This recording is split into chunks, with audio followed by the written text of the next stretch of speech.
এই মুহূর্তে যে ছবি আপনাদেরকে দেখাচ্ছি, মিত্র ইনস্টিটিউশনে ভোট দিতে পৌঁছলেন মুখ্যমন্ত্রী মমতা বন্দ্যোপাধ্যায়। এই মুহূর্তে সেই ছবি আপনাদেরকে দেখাচ্ছি। মুখ্যমন্ত্রী মমতা বন্দ্যোপাধ্যায় তিনি মিত্র ইনস্টিটিউশনে ভোট দিতে পৌঁছলেন। সকাল সকাল এই কেন্দ্রেই ভোট সেরেছেন অভিষেক বন্দ্যোপাধ্যায়ও। এই বুথেই ভোট সেরেছেন অভিষেক বন্দ্যোপাধ্যায়। এবার মমতা বন্দ্যোপাধ্যায় তিনি ভোট দিতে ঢুকলেন, সেই ছবি এই মুহূর্তে আপনাদেরকে সরাসরি দেখাচ্ছি।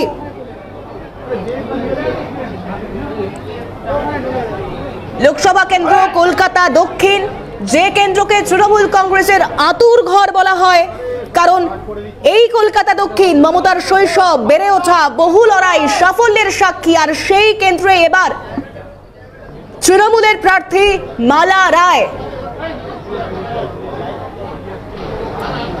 মিত্র ইনস্টিটিউশন, সেখানে ভোট দিতে পৌঁছলেন মুখ্যমন্ত্রী মমতা বন্দ্যোপাধ্যায়। ঘড়ির কাঁটায় 4:38। ইতিমধ্যেই বুথ কক্ষে ঢুকে পড়েছেন তিনি ভোট দিতে। এই কলকাতা দক্ষিণ লোকসভা কেন্দ্র, যার 7টি বিধানসভা কেন্দ্রে প্রত্যেকটাতেই ফুটছে জোড়া ফুল। সেই কেন্দ্রে বিজেপি প্রার্থী দেবশ্রী চৌধুরীকে একাধিকবার আজ সকাল থেকে বাধার মুখে পড়তে হয়েছে, এমনটাও অভিযোগে উঠে এসেছে।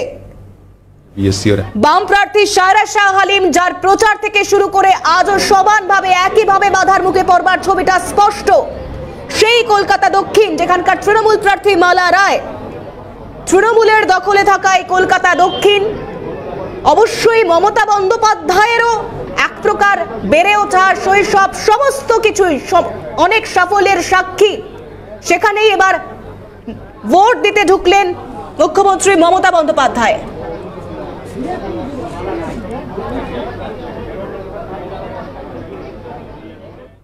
মমতা বন্দ্যোপাধ্যায়ের